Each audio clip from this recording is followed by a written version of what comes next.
Signore e signori, buonasera. Buonasera. Buonasera. Thank you. Buonasera. Buonasera.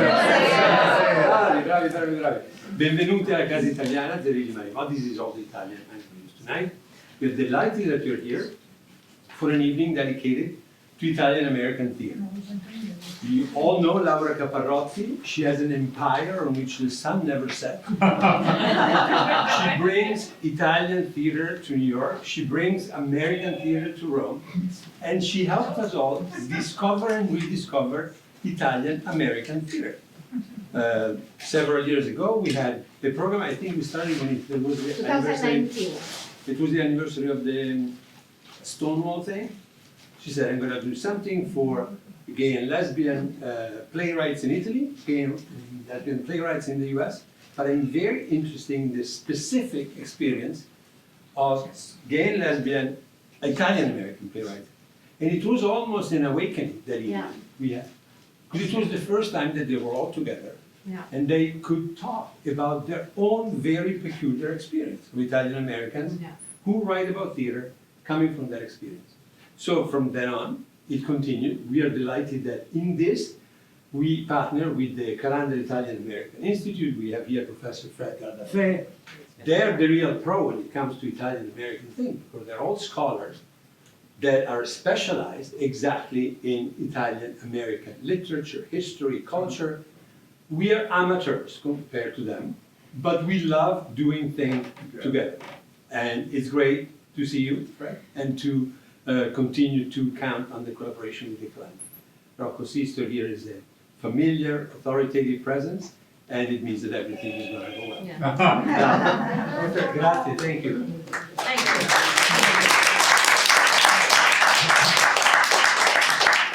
Okay, as we are here, let's start with the cellular phone silence. I don't want to say off, but silence.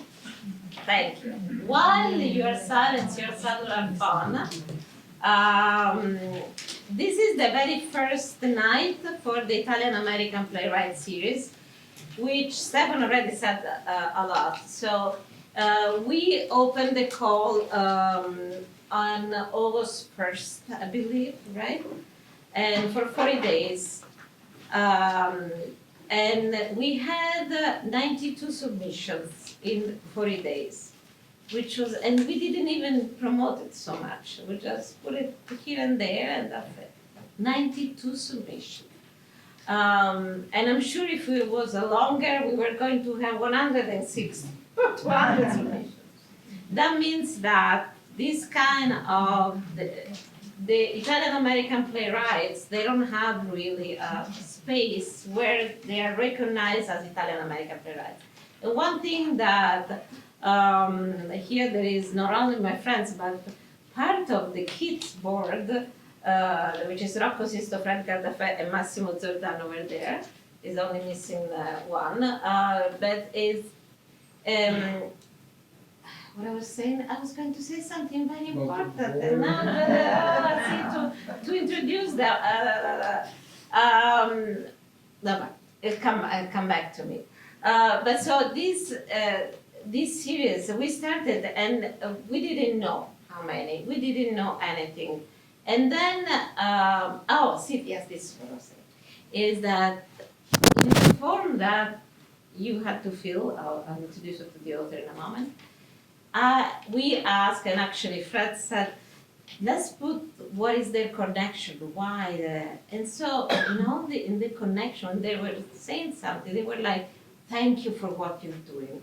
And I think I told Fred that I have to do like a document with all these little paragraph of thank you that you're giving space, you're giving life to Italian-American playwrights. Which is, is something that we want to do, fill in the void. And so this is the very first night. We're going to have this night here, thank you, Stefan. Very well. And then 3 other events at the Calandra Institute for Italian-American Studies, one on December 9th and other 2 in March. December 1st, sorry, hi! Because Fred has a very busy schedule. Sorry. It's because December 9th we have another series in Rome. I know. Sorry. December 1st. December 1st. Did I write it down? It was right? Yes. So December 1st, and then we have two in the spring of 2026. But we can do more, and we will do more. Now let me, before I introduce you to the author, let me call my friend Fred. It's very important that we also do that to make the audience and the Italian American community aware of the fact that there are so many playwrights that are talking about their experience. Earlier in the, we had so many things, and actually one thing is interesting. We didn't have, you always think Italian Americans, they're going to write about the mafia. No, we had only 2 plays over 92 about something connected to the mafia, nothing else. Most of the plays were actually about families. I don't know if you, right? Oh yeah, absolutely. Right? Was and other things that you'll see. Okay. I'll give you the stage. Thank you, Stefano. Thank you, Laura, for inviting us to join with this. I'm Fred Gardafe. I'm Distinguished Professor of English and Italian American Studies at Queens College and the John D. Calandra Italian American Institute. I bring you greetings from the Dean, Dr. Anthony Julian Tamburi, who can't make it tonight. And I'm just going to say a few things about this Italian-American connection. I'm a writer, and I was writing fiction. And irony of all ironies, next week I'm going to Italy to celebrate the 100th anniversary of the man who told me I should be a playwright, Jose Rimanelli. I don't know if you've ever heard of him. But Jose, I read a short story at an event. Jose loved it, but then he turned to me and goes, "That's not a story." I go, "Of course it is. That's a play." I go, "Play? How do you do a play?" He says, "Just take out the dialogue and throw the rest away and make the dialogue tell the story of what you threw away." So I did it, and I became an Italian-American playwright in Chicago, produced by a company called the Italian-American Theater. They created a company to start to do my play, and they went on and did many, many other things. We did all kinds of plays. And then another, Marlene Zuccaro, who had this thing called Zebra Crossing Theater. She was an Italian-American director. And she had read a short story that I said, and she did the same thing, turned this into a play. So I have lived looking for all these playwrights all these years, and I'm so glad we have a place now where we can showcase them. Before I let you go, I want to present to Kairos Theater it's a check from Unico, which is the largest service organization, Italian Americans.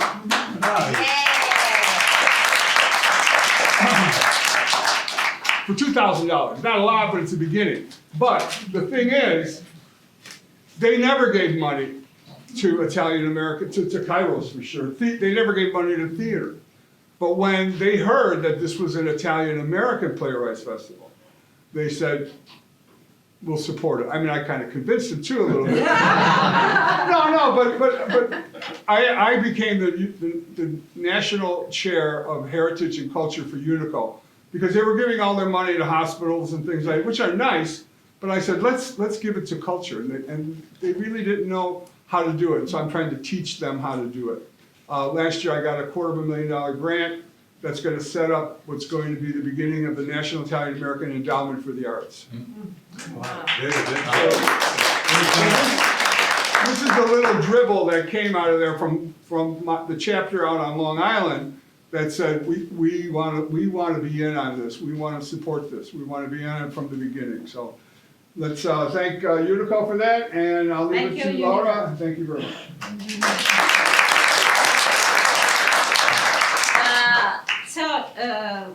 Again, we selected 5 plays. We got from 10 minutes plays, this is not a call yet for 10 minutes play. 1 act, medium length, and then full length plays. And you'll see everything in this series. We selected 5, and this first one is An Accidental Murder by Diana Grillo, who is here. Thank you. You want to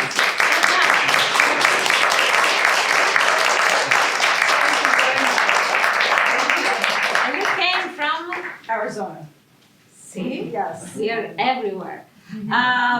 We are going to talk with Diana later on after the reading. The reading is about 51 hours long. And so stay after the reading because you'll hear also about this play. So now I'll ask the actors to come on stage. I'm one of them, but I'm going to turn off the lights. An Accidental Murder, a two-act play by Diana Grillo. Characters: Margie, early 20s, unmarried. Dana, Margie's older sister, late 20s. Mom, Margie and Donna's mother, widow. Mrs. Costa, late 50s, Margie's landlord. Mr. Costa, mid-60s, Margie's landlord. Mrs. Fraioli, late 50s, neighbor. Mr. Fraioli, late 50s, neighbor. Mrs. Engel, late 50s, mom's neighbor. Officer Bradley, New York City police officer, detective. Act 1, Scene 1. March 7, 1965, Bloody Sunday. It's mid-afternoon in a lower middle-class neighborhood in Westchester County, New York. Several two-family homes line the sidewalk set close to the street. Margie's rental apartment is downstairs in the Costa's two-family home. The Costa's lives on the top floor. Margie's apartment has two doors. One door opens to the long, steep upstairs staircase to the Costa's front door. The second door is in the kitchen leading to the street. We hear the sound of young boys playing catch and the chatter of women outside their homes. Margie is talking on the phone in her kitchen. She drags her cord as she faces the floor. She's wearing a bell-bottom jeans and a t-shirt that reads, "Peace." What? Why is Donna mad? Wait, why is she coming over? I don't know. She screamed, "Margie makes me so mad," and stormed out of my apartment. She's coming there. I tried to stop her, but you know how she gets. Margie opens the back door, looks for Donna's car, doesn't see it, and then shuts it. What's she so angry about now? It's always something with her. I'm so sick of this crap. She was ranting about how she has to do everything, and you don't do anything. I don't know. I just don't know. Please try and calm her down. You know that she's never been the same since the beatings. You need to be the peacemaker. I'm tired of always being the peacemaker. And I hate that word. She's your only sister. And I was just going to call you to warn you, but the phone rang. Yeah, I called because I'm off tomorrow and I thought I'd take you out for breakfast. Is that okay? I wasn't ready for this. Yes, that's fine. Please try not to fight with her. Let me know what happens. Come early tomorrow. Margie looks out the window and sees Donna walking towards the house. Damn, here she comes. I gotta go. I'll see you tomorrow morning. All right, try and stay calm. You know your sister. Bye. Donna's walking furiously towards Margie's house. She notices the neighbors watching her, so she pushes back her shoulders, accentuating her half-exposed breast, then tightens her belt. Her eyes are lined with dark cat-eye makeup. What the hell are you staring at? Get in here. What are you doing? You're making a scene. They were staring at me. Those women staring at me are just a bunch of old Stop biddies. yelling at my neighbors. I live here. You're embarrassing me. Oh, go ahead. Keep looking. You wish you had this, don't you? Damn it, Donna! Everyone's watching. Are you crazy? Oh, damn it. Stop it. Stop pulling at me. Hey, shut the goddamn window, Anna! Mind your own business! The sound of a window slams shut. Great. Now Mr. and Mrs. Costa heard everything. You're making quite a scene. I don't care what they're on or anyone else on this block thinks.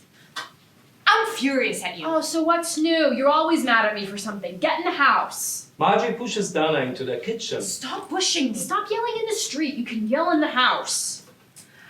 I'm sick and tired of being the only one who does anything for Mom. I told you over and over again that I wasn't going to do this anymore, but you never listened. I'm serious. I'm finished. You're not the only one with a life and things to do. When do you... What the hell are you talking about? I do just as much for Mom as you do. I'm taking her to breakfast tomorrow morning. Oh, big deal. Taking her to breakfast. When was the last time you took her food shopping? I don't know. I don't keep track of everything I do for her like you do. You live closer to her. That's why Mom asks you to do more, and you're not as busy as me. You use that as an excuse.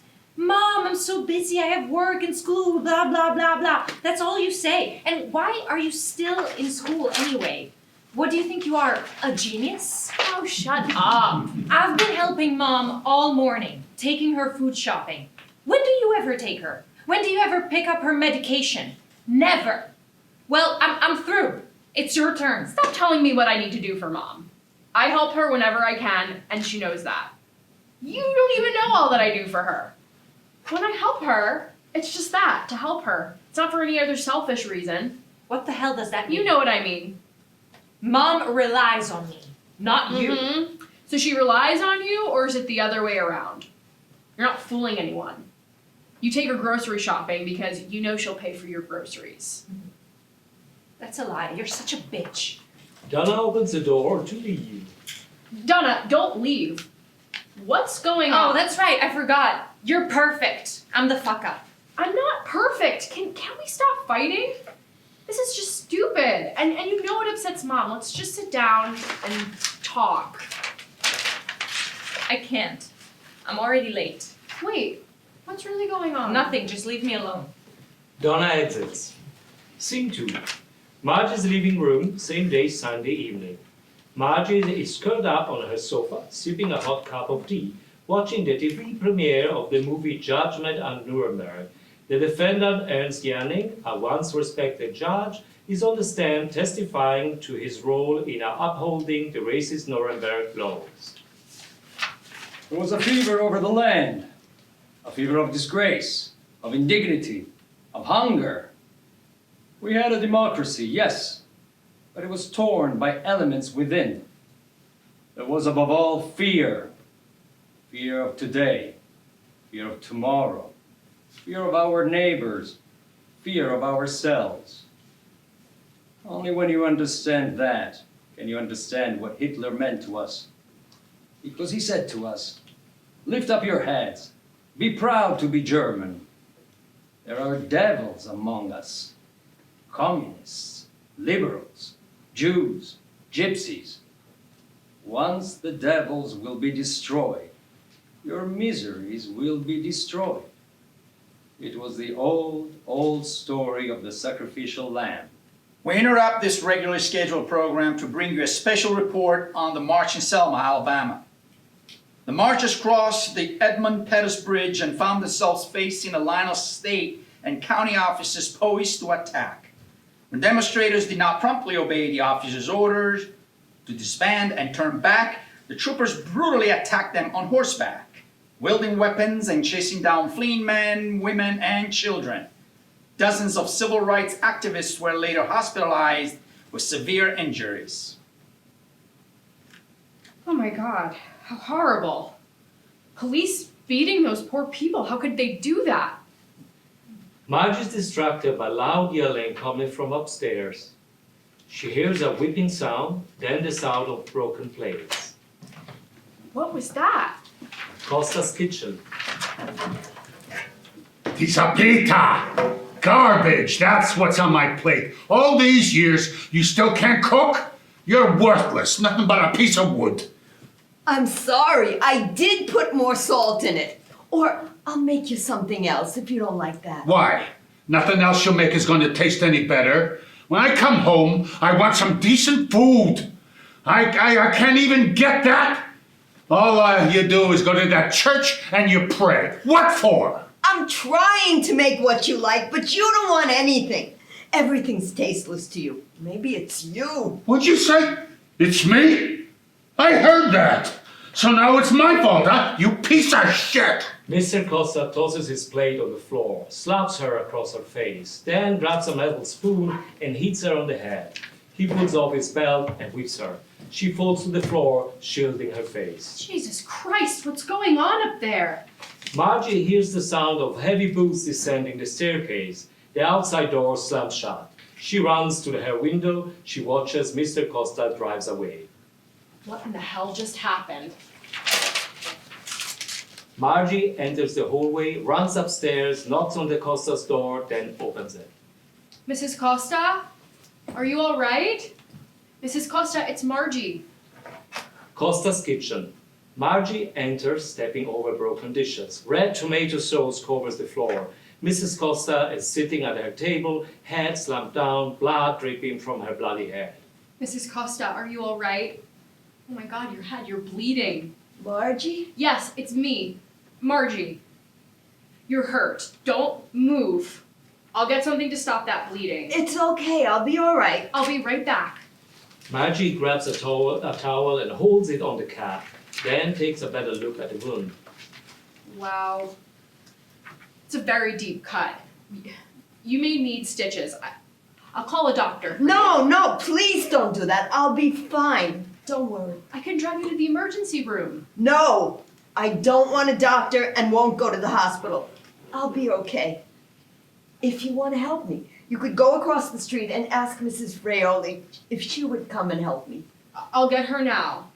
Keep that towel on your head, okay? Yes, I will. Here, hold this towel like this, and I'll be right back. Margie knocks on the Fraioli's door. Mrs. Fraioli, it's Margie. Mrs. Fraioli opens the door.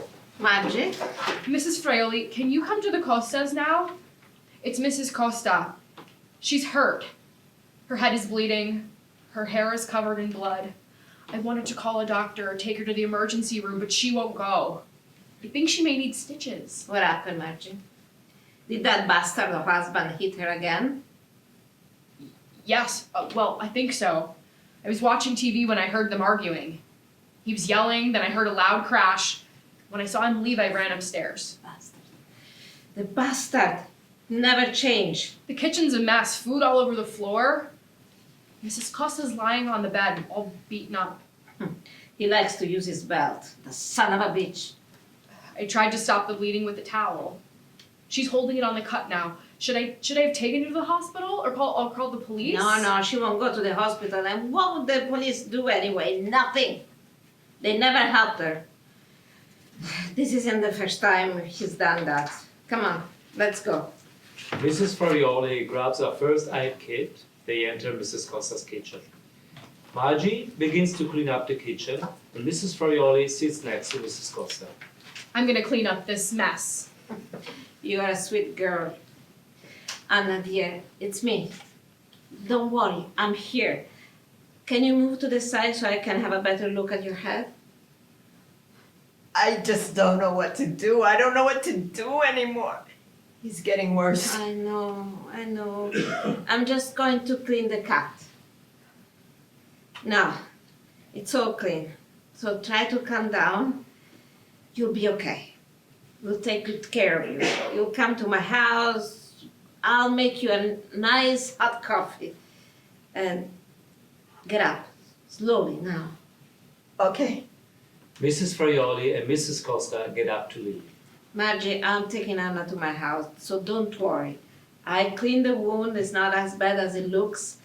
She won't need any stitches. I put on one of those butterflies Band-Aids. Head wounds look worse than they are, and they always bleed a lot. Okay, that's good. If it's all right, I'll stay and finish cleaning up the kitchen. That's so sweet. Thank you, Margie. God bless you. Scene 3. Mr. Fraioli's barbershop, Monday morning the following day. Mr. Fraioli standing in his barbershop sharpening his scissors. A bell rings above the door. Mr. Costa enters the barbershop. Good morning, Mr. Costa. What's so good about it? So what's it gonna be today? A regular? What else would I get? Mr. Fraioli drops a cape over Mr. Costa. Isn't it a beautiful sunny day today, huh? Yeah, it's just another work day for me. Yeah, been a while since your last cut, hasn't it? How's your landscaping business going these days? These young workers are lazy. They drink too much and they all smoke that funny pot stuff. No one wants to work hard anymore. They want everything handed to them. Yeah, well. What about the Irish boy, Ed? Wasn't he working for you? He's a good kid. I've been cutting his hair since he was just a kid. Yeah, he was good for a while, but then I had to let him go. He was always late, and when he was there, he stunk of booze. You know, those Irish, they're all drunks. Yeah, well, that's a shame. I always liked him. I know he had some troubles at home. Yeah, well, I don't care about their troubles. When I'm paying them, they need to work and work hard. I'm a businessman. No one, not one of those social workers. These young generation, they don't know what hard work is. Then that war over there in that Vietnam, they're taking all my workers, and how am I supposed to run my business, eh? Yeah, that's a terrible war. I feel bad for those boys. My cousin lost her son in that Vietnam. Just 20 years old. Ouch! God damn it! What? What you doing? You cut me. Oh, did I hurt you? Damn straight. You hurt me. Look, I'm bleeding. Mr. Fraioli grabs a towel and places it on the cab. I'm so sorry. How careless of me, huh? But it's just a tiny nick. You know about those head wounds, don't you? Even the small ones tend to bleed a lot. Hey, take that towel off of me. It hurts. And speaking of head wounds, how's Anna doing? What'd you say? You heard me. I said, how's Anna doing? I heard you. It's none of your goddamn business. She's my wife. Hey, don't get so upset. I'm only asking. Well, don't. You know, after you beat her up, she recovered at our house. Son of a bitch. I don't need to listen to this from you. There, you take this fucking thing off of me. I'm getting out of here. Mr. Costa springs from the barber chair, throws the cape and some money on the floor, and storms out. Good riddance. Hopefully for good. Scene 4. Margie's mom apartment and hallway, same Monday, early morning. Mrs. Engel, mom's friend and neighbor, struggle to hold 2 full grocery bags. Let me help you. Those bags look pretty heavy. Thank you, Margie. Visiting your mother today? Yeah, I'm taking her out for breakfast. That's nice. You're a good daughter, Margie. All mothers should have a good daughter like you. Thank you. My sister Donna doesn't think I'm such a good daughter. Your sister, well, everyone knows what your sister's all about. I wouldn't let that bother you. You're right. How are your sons doing? Are they still in Florida? Of course, they love it there. Their practice is busy, the kids, everyone's good. They're constantly asking Mr. Angela and me to move to Florida, but we're not going. I hate Florida, the bugs, humidity. No, we're not moving. I'm a New Yorker, and I always will be. I was born here, and I'm going to die here. I understand how you feel. It's hard to leave New York. Well, I better go. Mr. Angela is waiting for me. Besides, I've got milk in this bag. Mom is probably hungry and wondering where I am. Go, have a good breakfast. Try and get your mother to eat more. She eats like a bird. Poached eggs, coffee, and cigarettes. That's all she has. Mrs. Engel exits. Margie knocks on mom's door. Mom, it's me. Open the door. Who is it? Margie. Who? Who's there? Mom, it's me, Margie, your daughter. Jesus Christ, open the door. The sound of several locks and the chains rattling on the door. I'm opening it. Don't be so impatient. Mom opens the door. Why do you have so many locks on this door? You're shaking. Why are you shaking? Are you always this nervous at the knock of the door? It's crazy. No one's gonna break in and rob you. Besides, you have nothing to take. That's what you think. They took my ice cream and replaced it with a different one. Look at it. It's a different brand. I never bought that. Mom, thieves don't steal things and replace them with other things. It's completely nuts. No one took your ice cream. You probably forgot what brand you bought. I didn't forget. I know what I'm doing. I don't care what you say. I didn't buy that ice cream. I know what I bought. Fine, you didn't buy that ice cream. Someone switched it. I know what I bought. Mom, I just bumped into Mrs. Engel in the hallway. She told me her sons are bugging them to move to Florida. They're not moving. They'll never leave New York. They hate Florida. That's what she said. I wonder if they watched that movie last night about the trials. Were you watching? Then they stopped the movie and showed the color marchers being beaten up. I know, I was watching. It was horrible. Those poor people running from the police. Did you see the police on horseback beating them with whips and clubs? Yes, it reminded me of the Nazis beating the Jews in the streets of Germany. I hope Eric, Mr. Engel, wasn't watching. Why? Because he's Jewish? Of course, Mr. Engel was a teenager when he and his mother escaped from the Nazis. They were the only Jews in his town. I knew he was German, of course. His thick accent, but I never knew he had to escape. Yeah, they were lucky to get out when they did. When he was old enough, he joined the army. I didn't know that he was in the army. They sent him back to Germany. Oh. He always said how proud he was when he returned as an American soldier. Well, that was when he found out that the Nazis murdered all of his extended family. How horrible. I didn't know that. Well, you were just a kid, he wouldn't have told you. I remember all the stories he'd tell us. And his thick accent made them even more fun to listen to. He's a great storyteller. You girls would sit for hours listening to his stories. I'll never forget the one he told us about how he saved all the men on a sinking ship. I can still hear him now. And the ship was sinking and sinking, so I had to think fast. That's when I plugged the hole with scotch tape. I believed every word he said. Mom grabs her coat. I'm hungry, let's eat. Okay, where do you want to go? Gold Lake. No, not Gold Lake. What's wrong with Gold Lake? It's old and stinks, that's what's wrong with it.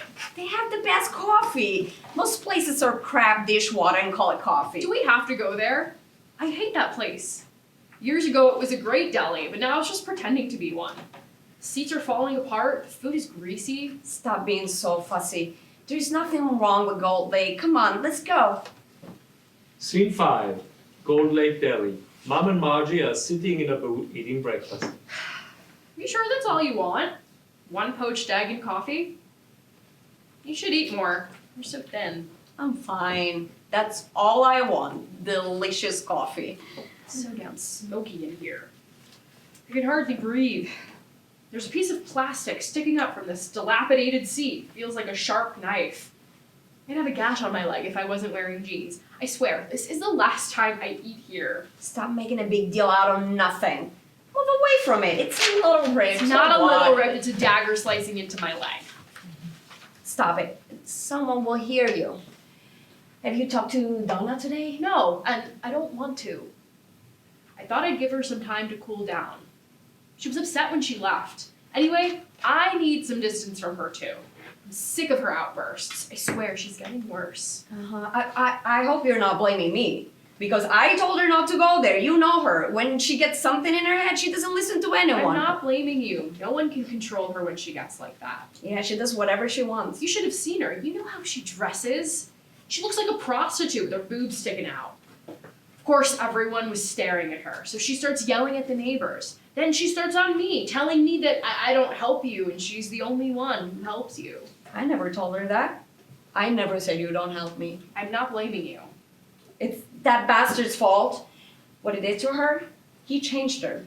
All those beatings he gave her, you remember how she was black and blue all over. He almost killed her. What happened to her was horrible, but it was a long time ago. You can't keep blaming him for her bad behavior forever. Making excuses for her isn't going to help her. I still have bad dreams about that man. I wish I could have helped her more. What could you have done? You were young. She was never going to be safe until she got that divorce. So we did the right thing, sending her to Mexico. Yeah. Did you want anything else? No, I'm good. But I have to tell you what happened last night. It's about Mrs. Costa. What? What happened to Miss Costa? Well, I was watching that movie you watched, Judgement at Nuremberg. When they cut off the movie and showed the police beating up those marchers, I heard loud yelling. At first I thought it was coming from the TV, but then I realized it was coming from the Costas upstairs. And then I heard crying and the sound of something smashing and breaking. They were fighting. Oh my God, that's horrible. I never liked that man. He kept yelling, dissipata, dissipata. What the hell does that mean? It's a Sicilian word. What does it mean? It means tasteless, like food without salt or flavor. Sometimes it's used to describe life or a person's character.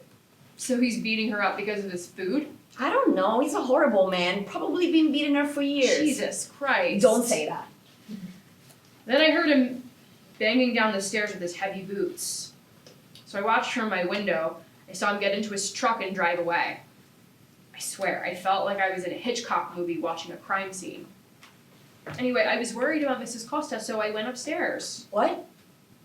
Why did you do that? What? I wanted to see if she was okay. I knocked a few times, but she didn't answer. So I opened the door and went in. I can't believe you did that. What's wrong with you? Why in the world would you do I that? wanted to see if she was okay. The place was a mess. Broken dishes, pasta, sauce splattered over the floor. And then I saw Mrs. Costa. She was in her kitchen, sitting, slumped down in her chair. Her head was all bloody. There was so much blood it stuck to her hair. You should have seen it. Oh my God, poor woman. What if he came back and saw you there? He could have attacked you. I told you, he wasn't there. I watched him drive away. Anyway, I grabbed a towel and I held it to her head. I wanted to call the police, but Mrs. Costa said no. She wanted me to get Mrs. Fraioli, so I went and got her. You need to stay out of this. Call the police. Why would you do that? You know they do nothing. Remember when I called the police on that bastard that beat Donna? It was useless. You remember what he told me? What do you want us to do? She married him. I remember. Pisses me off. Where are the laws that protect women from abusive husbands? You can't even get a fucking divorce in this state unless you prove adultery. Such language, Margie. Husband can beat the shit out of his wife, and that's okay. No grounds for divorce there. The police don't give a damn about an abused woman, but they're in full force to viciously beat up peaceful marchers. I'm glad I helped Mrs. Costa. I'd do it again if I needed to. I'm telling you, stay out of it. Don't get any more involved. Mrs. Fraioli will help her. But if I weren't there, no one would have known. I had to go upstairs to help her. I worry about you. That man is dangerous. Mrs. Fraioli was amazing. She knew exactly what to do. She calmed Mrs. Costa down and took her to the house. I saw Mr. Fraioli put his arms around her. It felt good to help her. I know they'll take care of her. Of course they will. She'll be fine. They've been friends for a long time. They're such kind people. Yes, they are. They're very active in the church. They worked for years to raise money and donated a lot of their own money to build that beautiful park at the end of your road. I didn't know that. I love that park. It's beautiful and peaceful with the old-fashioned pole lights and winding walkways. They have a plaque on one of the park benches. Did you notice that? No, I didn't. Next time you're there, look for it. I will. And all the boys on the block love Mr. Fraioli. If he finds out that a family has had hard times, he gives everyone free haircuts. Sometimes he cuts their hair right there in his kitchen. I saw him do that. Well, that's nice. What did you do to your hair? Did you forget to comb it? You know, you look very tired. Thanks, Mom. I needed that this morning. I'm just saying you look tired. I think you're doing too much. You'll make yourself sick between your job and those classes you're always taking. I don't understand why you keep taking those classes. I think you should stop. Haven't you been long enough? Oh my God, here we go again. I told you a million times. I'm getting my degree. I'm not going to stop taking classes. You don't look good. You look like you need some sleep. Thanks. My hair's a mess and I look tired. Of course I'm tired. I hardly slept last night after all that happened yesterday. And I had a paper to finish. So I was up practically all night. Donna, dressed in jeans with a tight top exposing her boobs, enters the deli. Mom, Donna just walked in. I wanted to have breakfast with you alone for once. Did you tell her we'd be here? You told her, didn't you? No, I didn't tell her. Sure, she just happened to walk in here now. I didn't. Why do you do that? You lie all the time. You know how I feel about lies. You lose your integrity when you lie. Without that, you're nothing. He who tells a lie is not sensible of how great a task he undertakes, for he must be forced to invent 20 more to maintain that one. What was all that? It's a quote, Mom, by Alexander Pope. It means when you tell one lie, you have to tell more lies to cover up that one lie. Well, I don't care about that. It was just a little white lie, and they don't count. I just want you two girls to get along, and what's wrong with that? There's no such thing as little white lies. A lie is a lie. Scoot over, Mom. What are you talking about? Who's telling lies? Nothing. Forget it. Is it about Mom telling little white lies? It couldn't be Margie. We all know she never tells a lie. At least that's what she tells everyone. Ugh. Can't you find a top that fits you? Cover yourself up. You're showing everything. And don't start this up again with your sister. Stop pulling at my top. There's nothing wrong with it. I don't like it when you wear those tops with your boobs showing. You look like a prostitute on 42nd Street. Have a cup of coffee. My boobs are fine. I don't want any coffee. Stop picking up my food. Order something if you're hungry. You girls need to stop bickering and make up. You look like a crazy person screaming at my neighbors. It's so embarrassing. I don't care about your stupid neighbors. Well, I do. I live there. Were you girls yelling at each other in public? I'm too exhausted to have a replay. I was up all night. Margie was helping Mrs. Costa. She found her lying on her bed with a bloody head cut. Mr. Costa beat her up. I told you not to rent that place. That man's crazy. No, you just said it wasn't a good idea, but you didn't tell me why. I didn't? Well, I thought I did. No, you didn't. Well, I'm not surprised. He's a horrible man.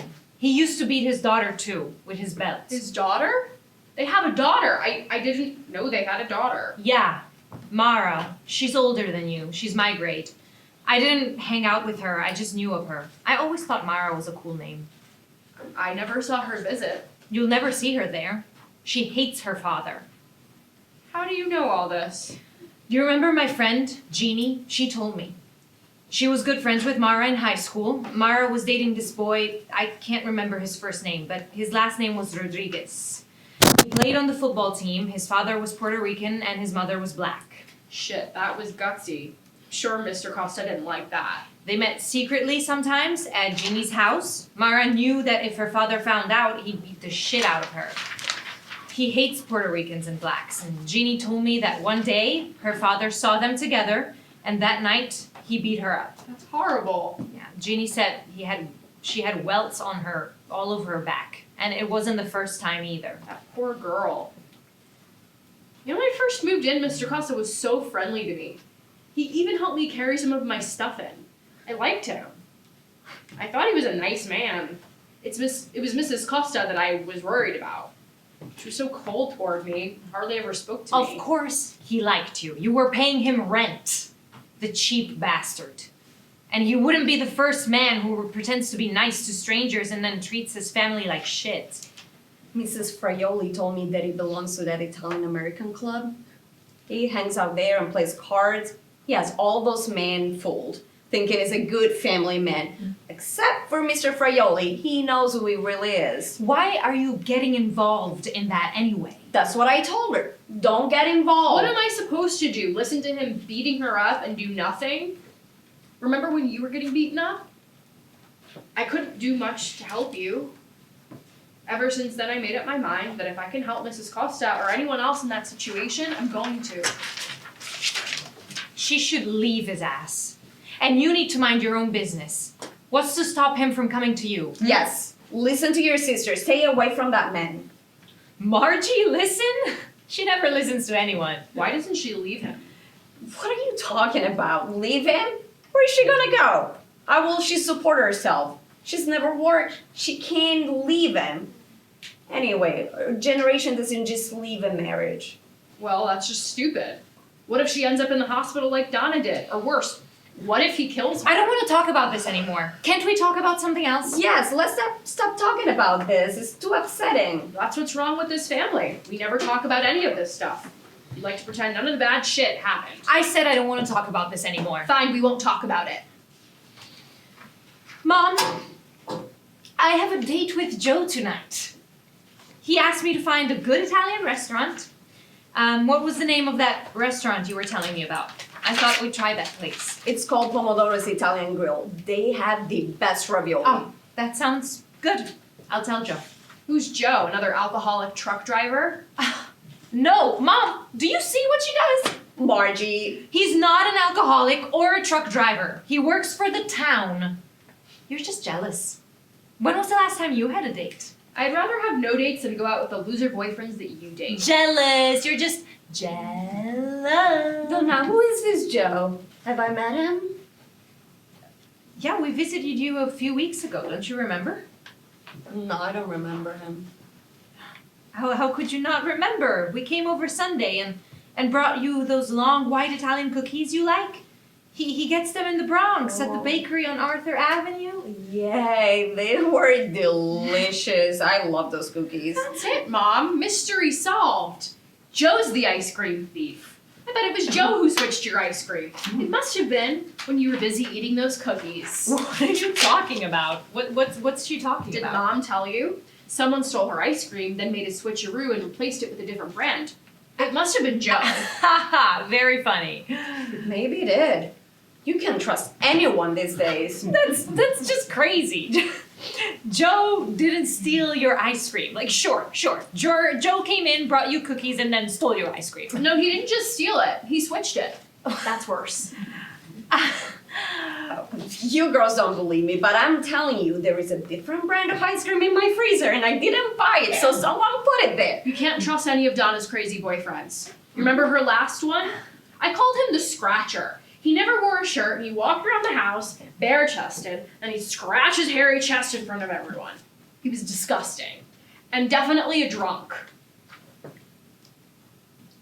I never liked that one.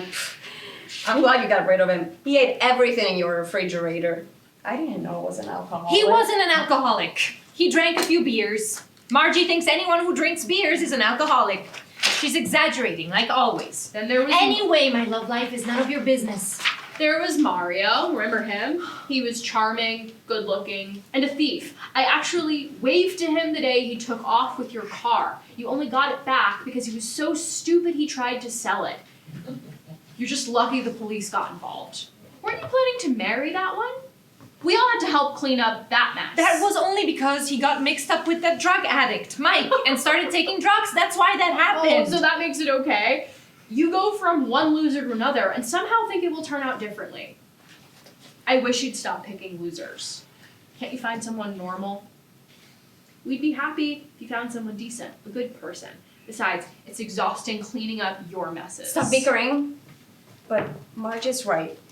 You need to make better choices with men. Otherwise, you'll end up with another bastard like the one that you married. Well, you didn't make such a great marriage choice. Daddy was no angel. He hit us plenty when we were growing up. He never used a belt on you, girl. Oh, just because Daddy didn't use a belt doesn't mean it didn't hurt, because it did.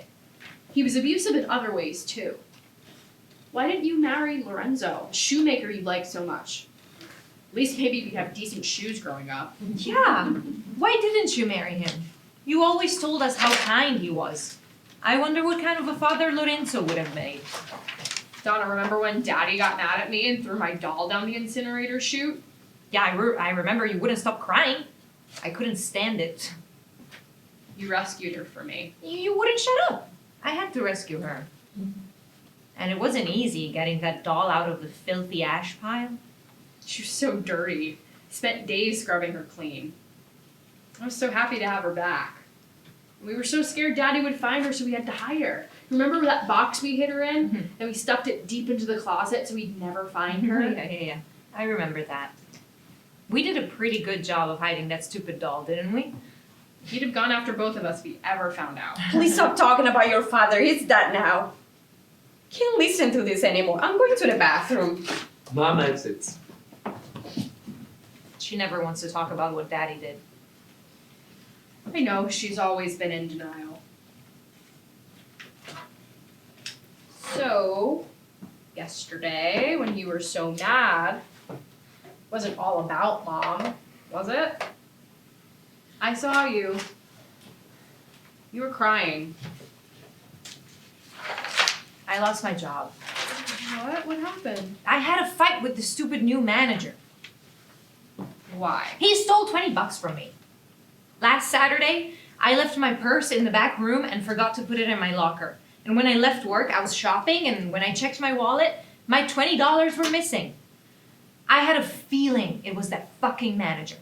Then My friend Jack told me he saw him in the back, standing close to my purse. He's been after me ever since he got there. Are you sure it was him?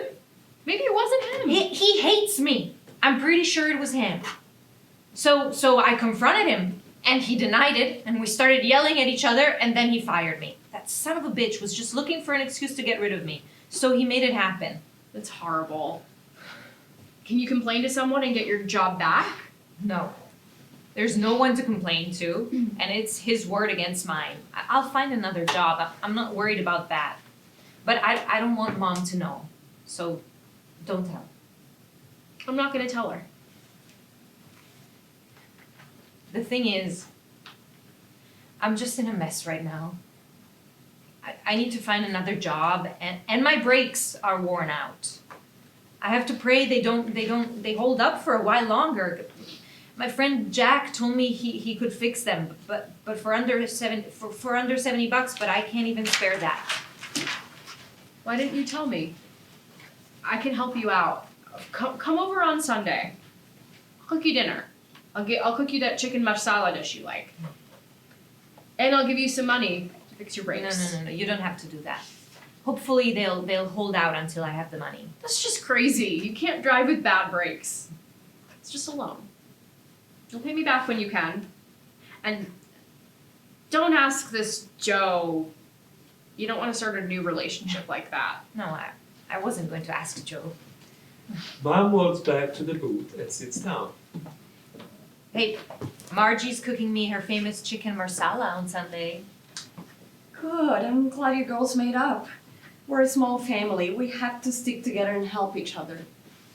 It's late. I have to go. A bazillion things to do. Bye. Get some rest. I'll see you on Sunday, Donna.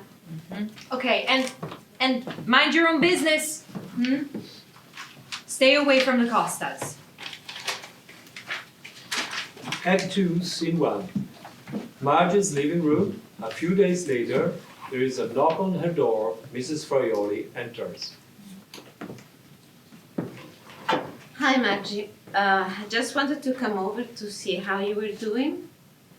I know that the incident with Anna, Mrs. Costa, upset you. Yes. It brought back some dark memories for me. But I don't ever talk about that. I understand. I saw you a few days ago sitting on our bench in the park. Yes, my mother told me you had a bench with your names on it, so I was looking for it. Such a beautiful plaque. I love the park. Well, we love it too. Building that park was our dream project. Well, you did an amazing job. By the way, how is Mrs. Costa doing? She's much better, thanks to you. Me? No. You're the one who did everything. I am not very good in emergencies at all. I panic. Oh no, that's not true. You were great. We are so thankful you helped her. Why would you say that? Some people like you know what to do and say to bring calm during times of stress, but I'm not that person. Unfortunately, I wasn't much help to my sister when she desperately needed it. Oh, I'm sorry to hear that. I don't know what happened, but you can tell me if you want. It happened years ago when my sister Donna was married. She was only 19 and I was 14. At first, we liked Patrick, her husband, except for my father. He was Irish and my father hated all the Irish. We thought they were happy, but whenever we wanted to get together, she would make excuses, so we hardly saw her. We didn't know what was going on until later. He was deliberately keeping her away from us and all her friends. Then one day, my mom had a call from Donna's friend Amy. They worked together. Amy was worried. She said Donna had been missing work, and when she was there, she had bruises on her. That's when we realized he was beating her. No, but that's terrible. They lived in New Jersey, and it was difficult for us to visit her since my parents didn't drive. I didn't know then, but I know now this is common for abusers to isolate their victims. I'll never forget how she looked after one of his saddest beatings. Oh, Margie, I'm so sorry for Donna, your mom, and for you. You were so young. It was horrible. And it went on for months. He would beat her up, and we'd rescue her and bring her back home. It was always the same. After a few days, he'd come to the house and beg her to go back to him. He'd cry and promise never to hit her again, and she'd go back to him, and then it would begin all over again until the last time. I'll never forget that day. It was a Saturday, and I planned to go to the movies with my friends until we got a call from Donna. She was hysterical, crying. He beat her again. She told Mom she wanted to come home, but for good this time. So, once again, we went to get her. When we arrived, she was sitting on the bed holding a small suitcase. Her eyes were red and swollen, her body covered in black and blue marks. I felt sick looking at her. My mother was horrified. I helped her pack and gather whatever she wanted to take from the apartment. We were just about to leave when Patrick showed up.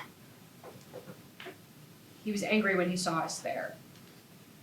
He pushed past my mother to get to Donna. He got down on his knees and pleaded with her to stay. My mother began yelling at him. Get away from her and leave her alone.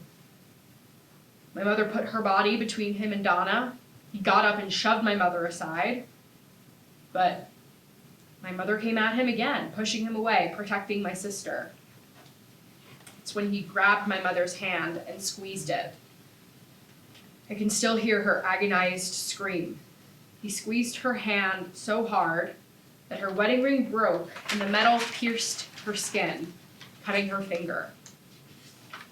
Blood began gushing out, but my mother kept fighting him.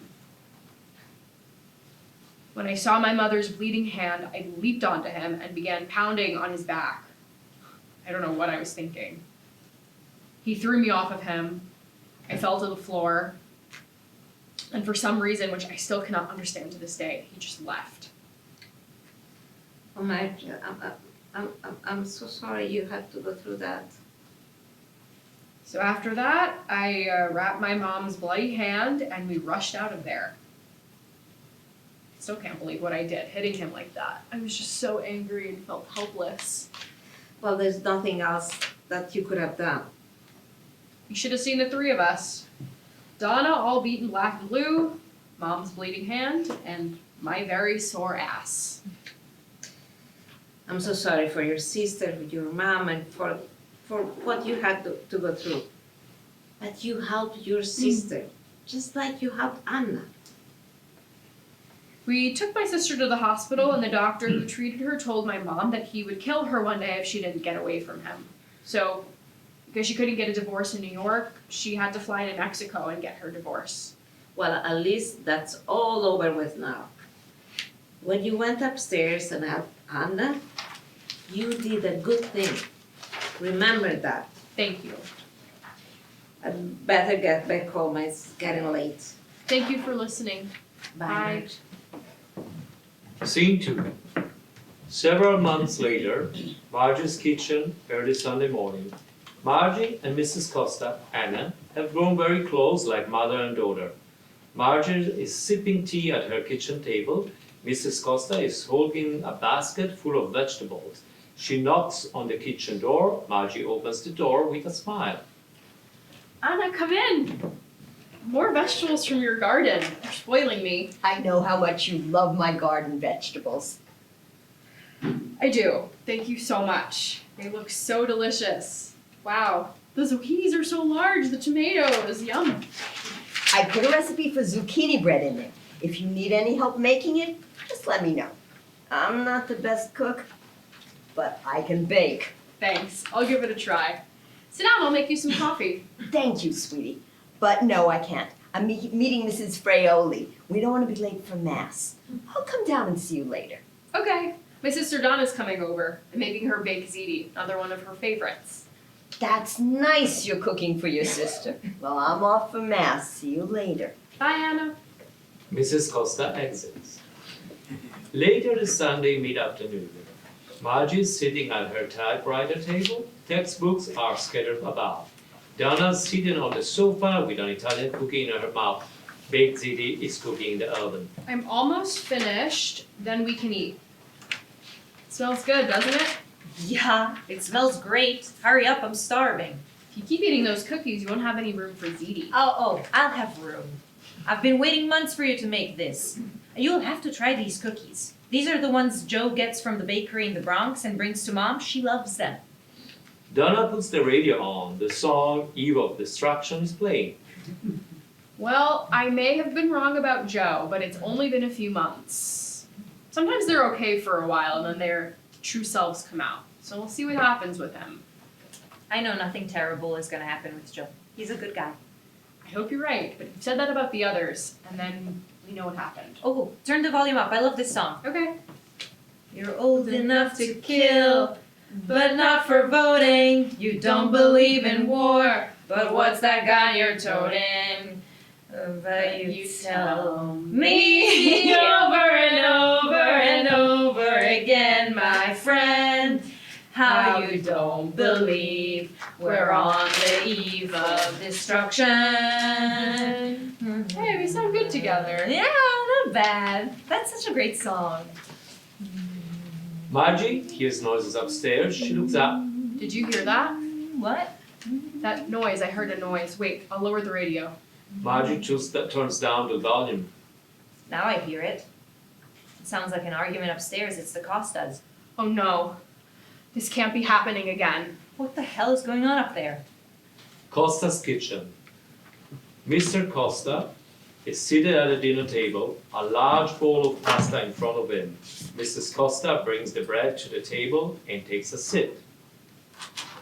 I made your favorite clam sauce for dinner, so let's stop fighting and enjoy Sunday dinner. Shut up. Get the bread knife.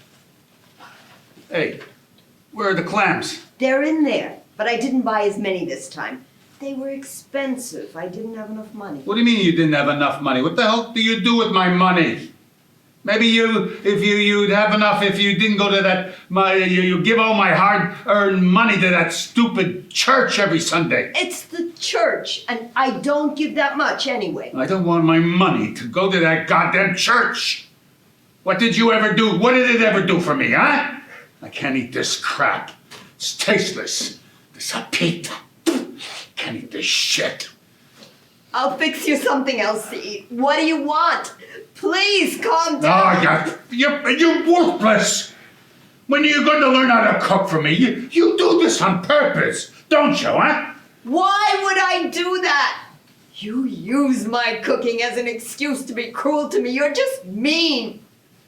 You drove our daughter away. I hardly see her because of you. Ah, shit. She's nothing but a goddamn whore, sleeping with that Moulin. Don't say that about her. I hate it when you use that word. It's a disgusting Sicilian word. Ah, there it is. Sicilians are disgusting to you. You Calabres always think that you're better than us. Your whole family look down on me. Just like them, huh? You're just like them. You think you don't know that your mother told you to stay away from me? She called us dirty Sicilians. That's not true. That's just crazy. Oh, good. So I'm crazy now, huh? Is that it? Mr. Costa slaps her across the face, pulls off his belts, folded, and snaps it across his hand. Mrs. Costa runs from him. He whips her with her belt. She cries out in pain and covers her face, running from the blows. Margie's living room. Margie is pacing the floor. Donna is curled up in a fetal position on the sofa. She's shaking. Oh my god, did you hear that? He's beating her Oh my again. God, no, stop it. Stop, I can't listen to this. Donna, what's happening? Are you okay? Donna, can you hear me? I just can't. I can't hear this. Donna, stay here. You'll be okay. I'm just going into the hallway. Keep your ears covered. No, Margie, don't leave me. Please, don't go out there. Don't worry, I'm not going upstairs. I'm just going to open the door. I have to try and help her. Margie opens her door to the hallway. Mr. Costa opens his door, turns to go downstairs, but sees Margie. She sees him and steps back. Mrs. Costa appears at the doorway. Mr. Costa turns from Margie and faces Mrs. Costa. There better be some decent food when I get back so that I can eat it. Do you hear me? I hope you never come back. What did you say? Mr. Costa raises his arm to hit Mrs. Costa, but misses her and loses his balance. He almost falls, but grabs the handrail. He begins to descend the stairs. Margie sees Mrs. Costa raises both arms. Anna, no! With full force, Mrs. Costa pushes Mr. Costa. He tumbles down the staircase.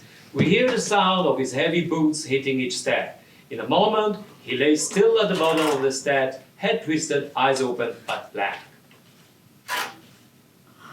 Oh my God, Margie! He fell. Quick, call for help. Oh, Anna, my God! I think he's dead. Dead? Donna enters the hallway. Margie pushes her back into the apartment. Damn it, Donna, I told you to stay put. Mrs. Costa, stay there.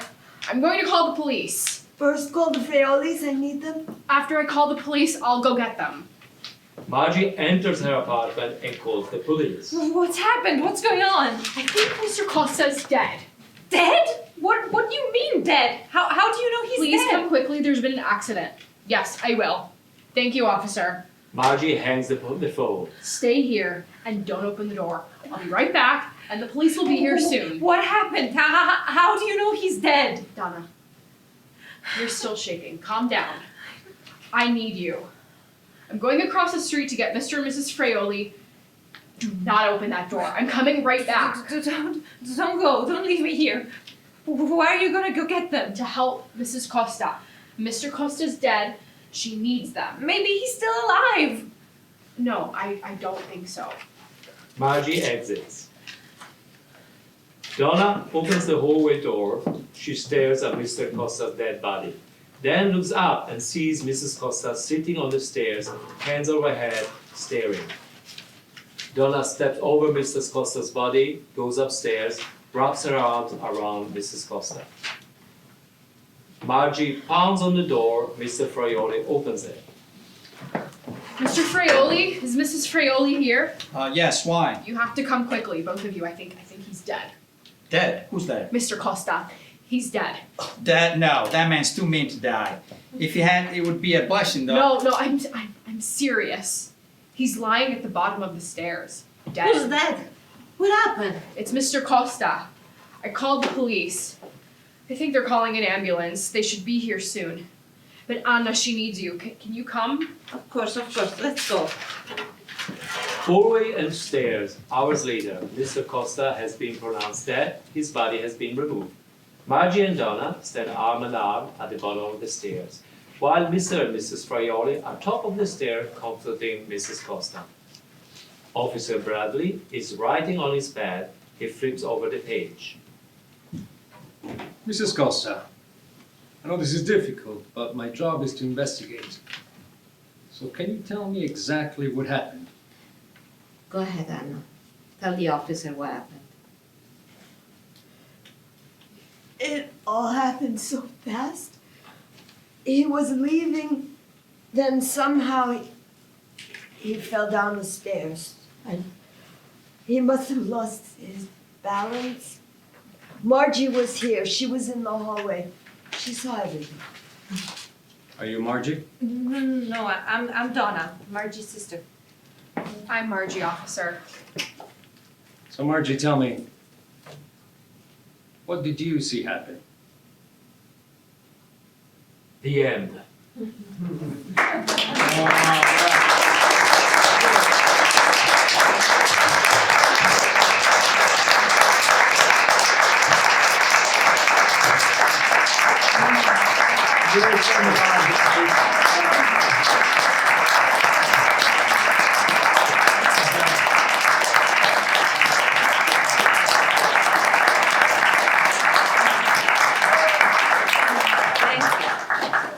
Thank you so much. I wanna move this.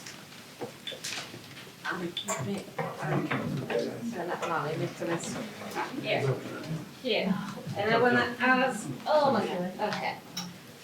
Thank you so much. Thank you so much. And I wanna ask Diana to come. Come. You can come. We're not, we don't bite. Yes, there's a little bit of traffic. I'll leave also the actors here, so everyone can come. Yes, sit there, thank you, and you can come right here. Please, I'll be here. So, let me ask you first, how did you write, why did you write this story? What is the base of the story? You know, this was first a short story. So I have a book called An Accidental Murder and Other Stories. So I wrote this first as a short story. And I always felt that this short story would be a really good play. So that's what I tried to do. So I did an adaptation of that story. And that's how this came about. I was not a playwright. I was just writing short stories. So I had to learn how to turn it into a play. And I joined this wonderful local theater called this Actors Studio, the Theater Actors Studio in Arizona, and started to take some classes about playwriting. But so, You have to project to the back of the room. oh, I'm sorry, the subject. Playwright has Yeah, to become what? an actress now. Well, some of it is partially true. My sister had a very bad, was in a very bad relationship, and she was beaten up. And I actually, when I was very young, went with my mother to rescue her. So that part of it's actually true to my family. And my father was a difficult man, and he was abusive. So that was very hard for growing up. And you know, my sister, after the abuse, didn't really at that time the police the police didn't really do anything about domestic violence. And unfortunately, she struggled after that because she never really got any help for what happened to her. No counseling or anything like that. And I domestic violence, even though maybe it's just happened to in the play, but also to my sister, it reaches everybody that cares about that person. So it's not just the one person that's experienced the abuse, but it's everybody in the family that has to live with that, you know, who loves that person and wants her to be safe. Where was this? Where was this? Yeah. We lived in Larchmont in Westchester County. But when he married her, he moved her actually to New Jersey. So, you know, he like isolated her from the rest of the family. And that's actually very common, you know, with, Your sister? yes. He took and we did not have a car. My parents grew up in Manhattan, and they didn't drive, you know. And then they moved to Westchester County, and they still didn't drive. You know, Right there. yeah, they still didn't drive when you needed to drive. But, and so to get to New Jersey, there was, you know, it was difficult. It was difficult, and he knew that, you know. So it's very common for abusers to isolate the person that.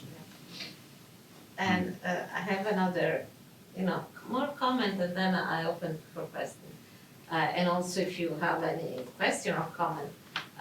One thing that I was the one that I read the play, and what I liked so much is this code that there is among the women.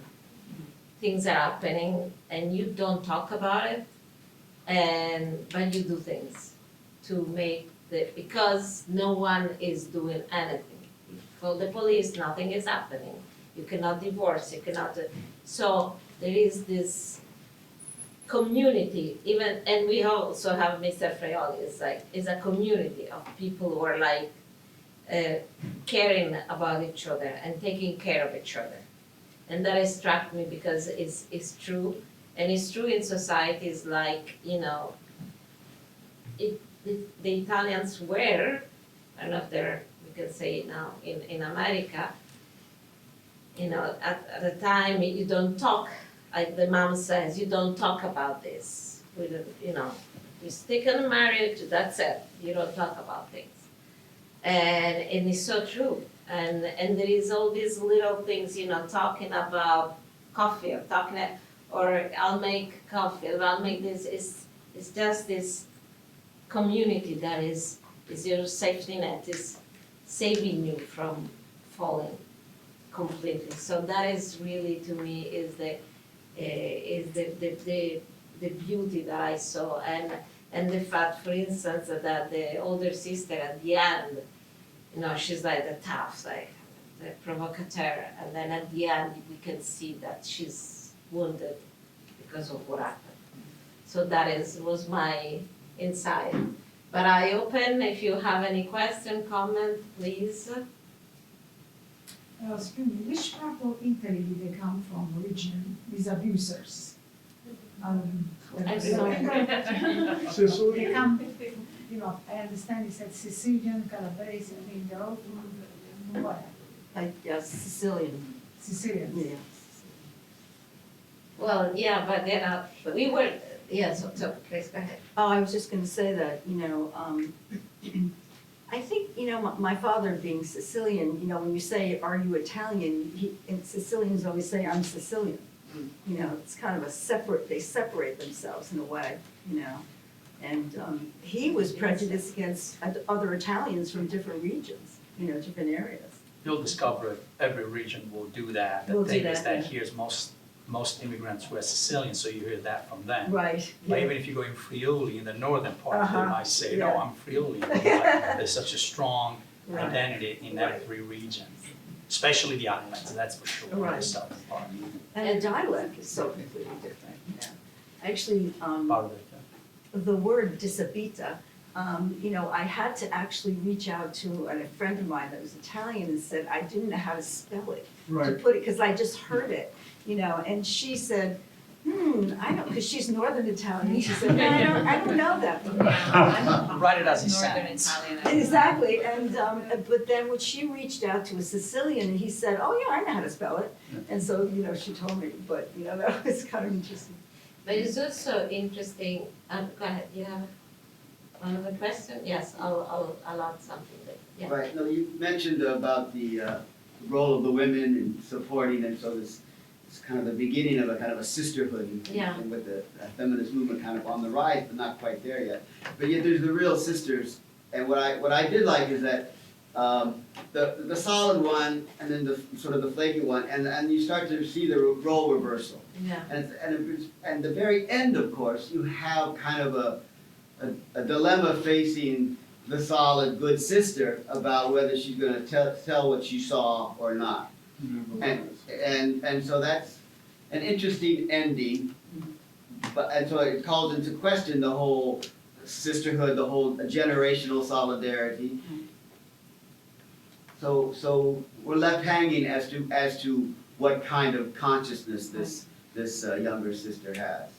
And she puts a lot of importance on telling the truth, when she's Right. talking about her mother, so you really don't know, is she gonna tell the truth, that she actually pushed him, or is she gonna, not? What do you think? So she's going to tell the truth? I think that he fell, and I think that she'll. I think he fell. Of course she said that top right here. I think Mrs. Costa's word is, we have to take her at her word. Just a white lie. This is the white line. He fell after I pushed him. Hey, bro. Yes, please. It seems like in your portrait of the mother, she seemed to be developing some beginning dementia. And there were some memory problems, and I was wondering if you could talk more about why you included that and It was kind of based on my mother, and she didn't have really dementia. I think she was having little mini strokes and, losing some of her memory.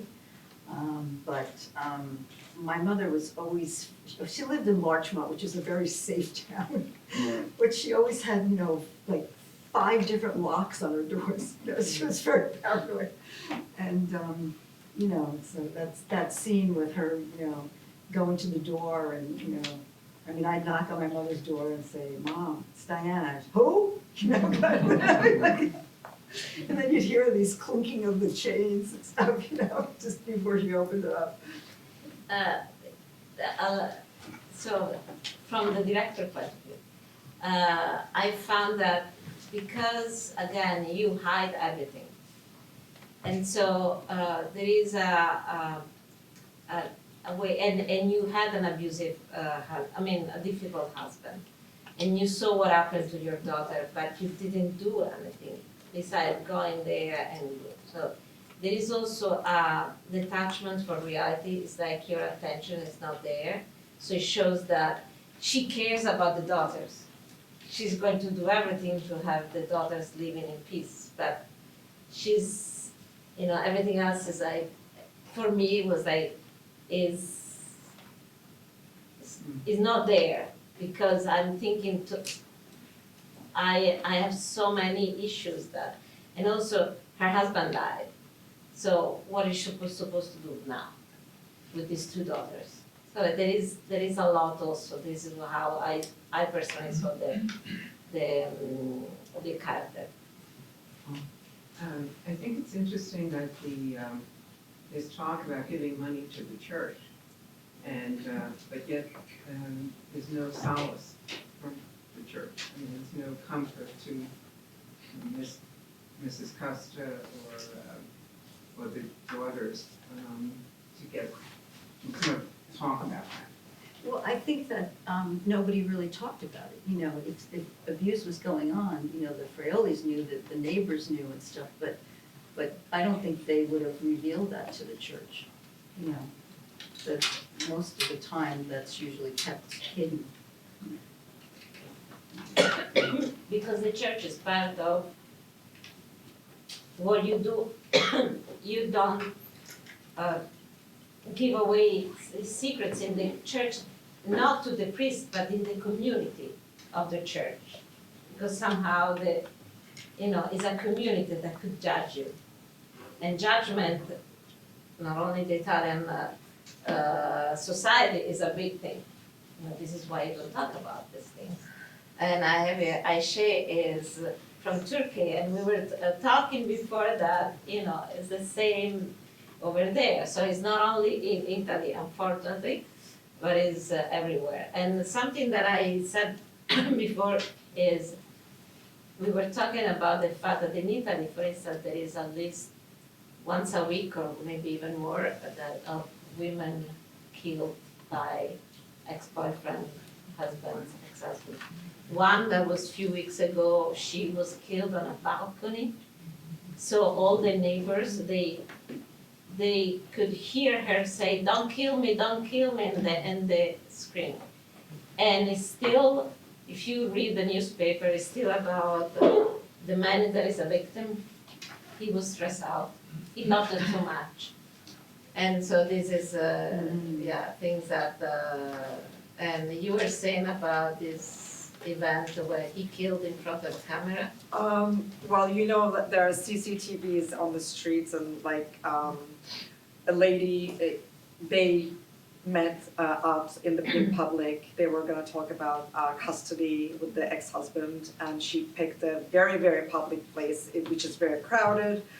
And the man started arguing, tried to take the kid away, and then she said no. And then the next thing you know, he just took the knife and killed her in front of everybody and just walked away. And he didn't get life. He only got 6 months, 8 months. So yeah. That's recent? A year ago. Well, recent.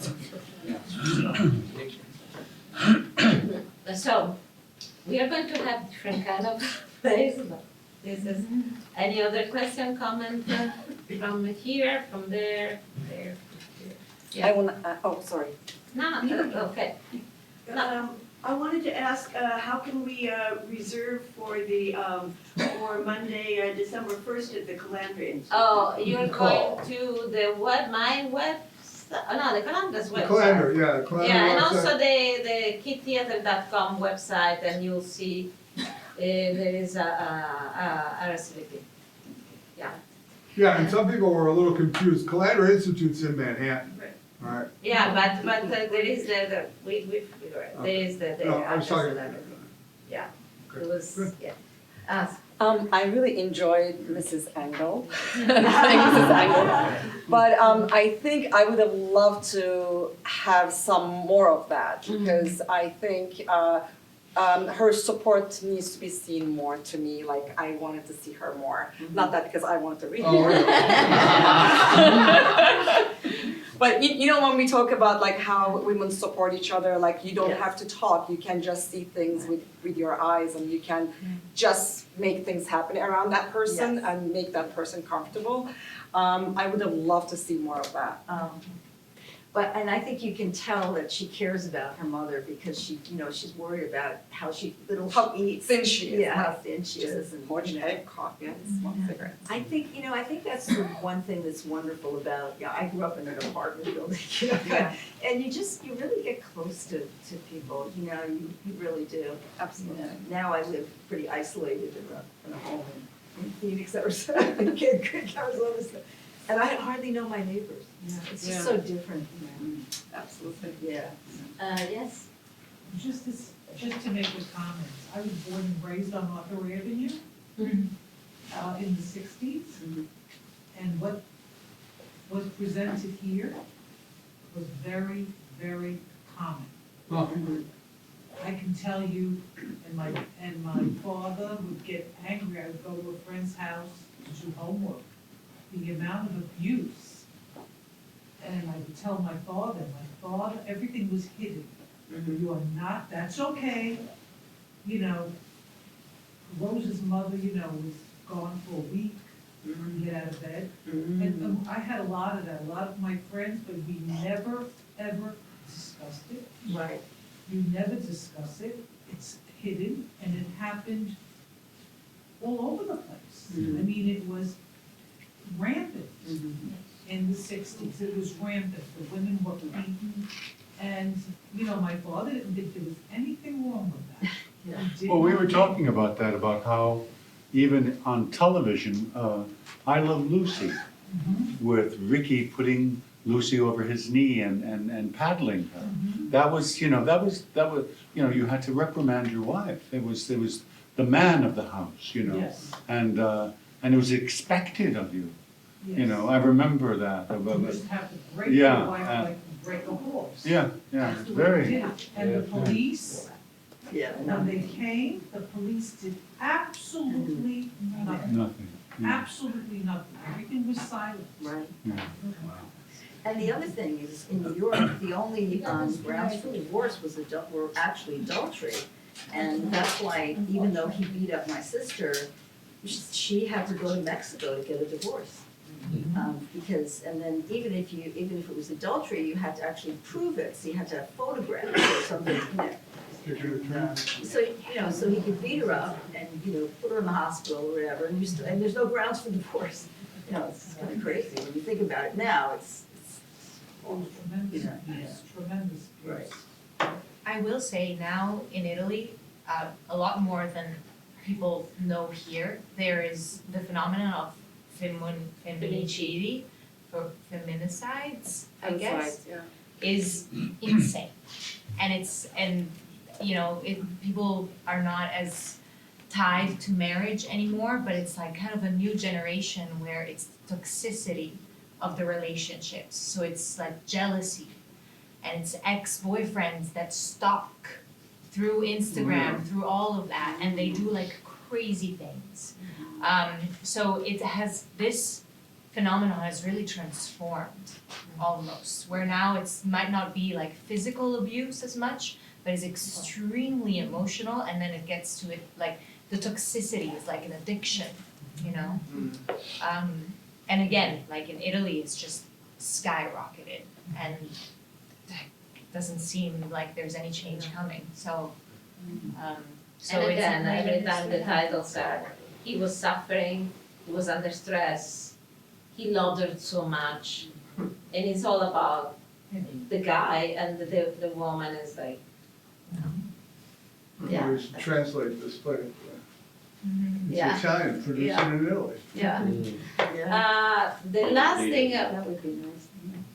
I wanna ask, well, we're going to wrap up, but do you think there is still this way in the Italian American community, like it's not in the 60s?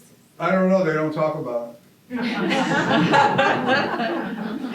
Of course. Still? There's No, also as you said, trauma passes on, when it's not dealt with, trauma passes on subconsciously, and maybe the new generation is using different tools to do the same thing.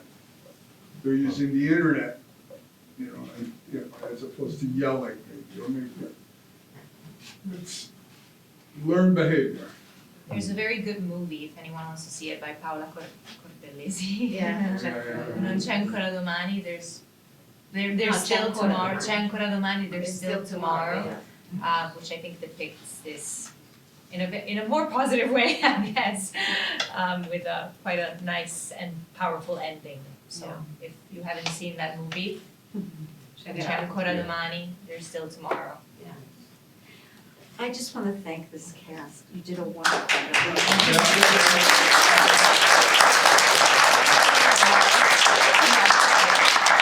Thank everybody for coming. Thank you.